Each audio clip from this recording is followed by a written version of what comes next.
What's up, YouTube? It's your boy CJ back here today with another video. Today, I'm going to be giving you guys my top 5 rappers of all time. Now, before we get started with this video, I just want to let you guys know that with the rappers I'm about to name, those are my personal list, so please do not get offended. I repeat, please do not get offended. But and also, I just want to tell you guys that I feel like KRS-One and Rakim and Big Daddy Kane, those guys were all great. Those guys are like the pioneers. Like, if it wasn't for them, none of this rap stuff would be even here. I wouldn't be doing this reaction to different music videos if it wasn't for them. So I feel like they already solidified their spot as like the top, like the pioneers of this rap stuff. You feel me? And also I feel like they're just like how, I'm gonna say, use a little basketball analogy. It's just how like Wilt Chamberlain is, and like Bill Russell and Larry Bird, you know, all those guys, Kareem, those guys are all great. And if it wasn't for them, there wouldn't be no other great basketball players in the league as of today, you know. So, and you know, no one, when people give their top 5 list for basketball, at least when I know of, I don't hear Bill Russell as #1 or Wilt Chamberlain. You know, you may hear Kareem. You may hear Kareem for some of the older heads, but you know, they don't really acknowledge them, but they do know that those guys are the pioneers and they're the one that started this. But yeah, so let's get into my list. First list, I got Nas. I think Nas is the best rapper of all time, best lyricist of all time. Nas is a very good storyteller. You can tell he has he's very vivid when he writes his rhymes. You can picture it. That's something hard. That's something hard for someone to do when you rhyme. Every time, like when you listen to his album Illmatic, you can just picture the New York scene. It has a New York feel.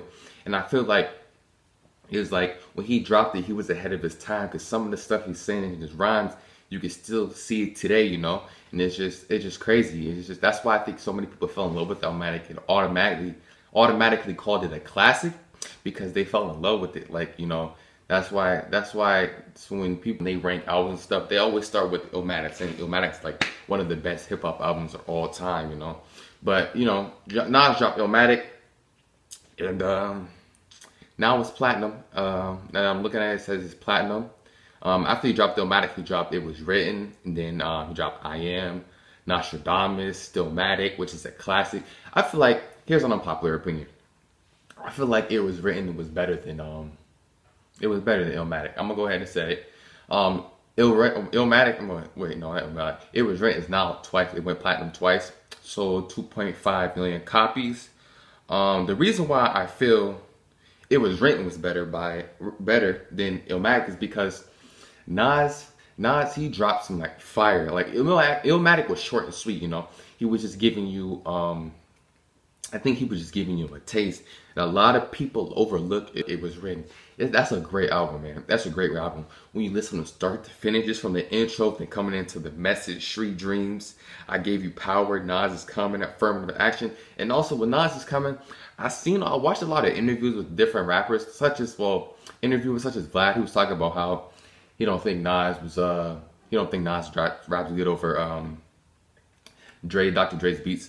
I feel like Nas did. That Nas Is Coming beat, that's one of his, I feel like, to me, that's just one of his best songs, especially with the production and everything, man. Everything was on point, you know. And I really messed with that album. But yeah, so moving on, I got number 2 is Jay-Z. Now, before we get into the rap part of it, Jay-Z has been doing a lot of things for the black community, and also just with just helping different people out. Him and Beyonce, but with Jay-Z, he recently just helped Meek Mill pay off all his lawyer fees, court fees, and everything. He helped Lil Wayne pay his taxes back. Jay-Z does a lot of things behind the scenes that no one knows. He's inspiring. He don't like taking credit, and that's a good thing. I think that most people should do that. They just shouldn't be bragging and boasting what they do for people. And with Jay-Z, that's what makes him so great, because he does so many things for people behind the scenes, man. It's like crazy. It's very crazy. And that's why a lot of people love him. And plus, with Jay-Z, what I like about Jay-Z is that Nas is cool. Like I said, Nas is the best rapper of all time. But with Jay-Z, I had a chance to actually be living when he dropped some of his good albums. I feel like Magna Carta was a great album that he dropped. I was born in 2000, so when Jay-Z dropped Magna Carta, I was able to listen to that and understand, comprehend everything he was saying. And same with 444. That was also a great album. And Jay-Z is very conscious. So is Nas. They're both conscious. They drop very good jewels when they write.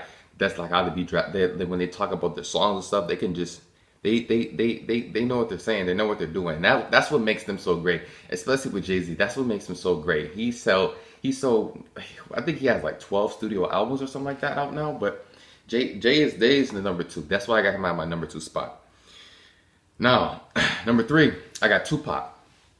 No surprise there. Tupac is just, he was one of a kind, man. He was the best, just, I don't know, the best gangster rapper, man. He made you feel like when you listen to Tupac, you get the chills, man, because he's spitting that real.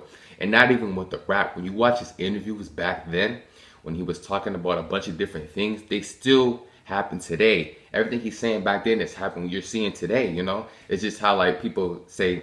Here's another analogy. When people say, when in the Bible they say at the end of time is coming soon, you're gonna start seeing this and this and that. That's how that's how Tupac was in his interviews.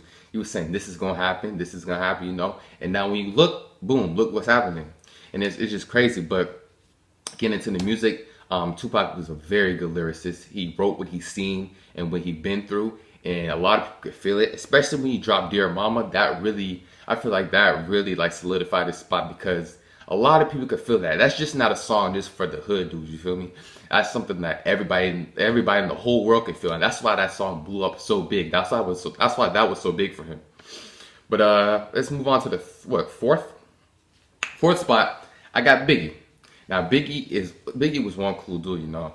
When I go back and listen to Biggie's music, especially Ready to Die, you can listen to album track 1 through however many tracks he has on there, and he can tell you each song he's telling you something different, something that he was going through his life, and you can just picture. Also, you can picture what he was saying. He was so smooth. He had nice metaphors, you know. I remember I was listening to what song was that? I was listening to Flavor in Your Ear, I think, by Craig Mack, and but that's when Puffy was on. I mean, not Puffy. Big was on, right? And he said, "I get more butt than the ashtray." I thought that was so sweet. It was a kind of a corny line, but you know, he makes corny lines sound very smooth, and that's how Biggie was. He was a big, smooth, cool dude, you know. And it's kind of sad what happened to him, how he died like that. Him and Tupac. It was like they knew their time was coming to. Well, I really can't say Biggie. Well, I'm not too sure because I wasn't living during that time. But when I know with Tupac, when you listen to Tupac's music, you knew something was gonna happen to him, because all he talked about was death. It was like he was ready. He knew it was coming. That's why he was pushing so much music out at that time. Tupac was just dropping, and that's what made him so big around the world. And it's sad that he got killed like that, but I feel like he knew something was coming for him. And for all you people that say he's alive, he may be, you never know, but you know, he knew he was gonna be there for a certain amount of time. That's why he was dropping so much music. But yeah, let's move on to the 5th person on my list. So the last person I feel like is the 5th best rapper of all time is Prodigy. Prodigy from Mobb Deep. When I go back and when I look back at Prodigy's albums, the way he be spitting, and he was only 19 when he came out. He was ahead of his time. He was another brother that was conscious, dropping jewels in his raps, you know. And he was like, it was so raw and so street. That's why I feel like that's why everybody like gravitated to it. A lot of people loved his the Infamous album. I like Quiet Storm. That song is too dope. And Shook Ones, I say Shook Ones and Quiet Storm might be like the most popular instrumental beats that people love rapping over. But yeah, when Prodigy just he was here for a little longer time than Pac, but he was another one that he knew what was gonna. I think he knew something was gonna happen to him, because he was also dropping a lot of jewels in his music. And for people that listen to him on a regular basis, know that he was a very intelligent brother. And I watched his therapist interview, and some of the things that he said he's seen, he was going through, and it's just crazy that happened to him, and everything that went on with him at that time. But rest in peace to Prodigy, man. But yeah, Prodigy was a very good lyricist, and that's why I put him at my 5th place. But yeah, so that's my top 5: Nas, Jay, Pac, Biggie, and Prodigy. Those 5 I feel like are the best rappers of all time. I think I gave a legitimate reason. Some of you guys might think I'm wrong. Let me know down in the comments who you think I missed. But I mean, hey, that's who I listened to. That's my personal. So yeah, that's how I feel. So yeah, I'm probably gonna do another video with my dad because I know he probably has it. Well, I don't know. Knowing my dad, his list may be, he might instead of putting like Nas and all them in it, he might just put Big Daddy Kane and KRS-One and Rakim in there. But I just feel like they're above that already, you know. But yeah, so that concludes today's video, man. Make sure you guys like, comment, and subscribe and turn on post notifications. Next video. Run it. Hands in the air now. Hands in the air. Run it.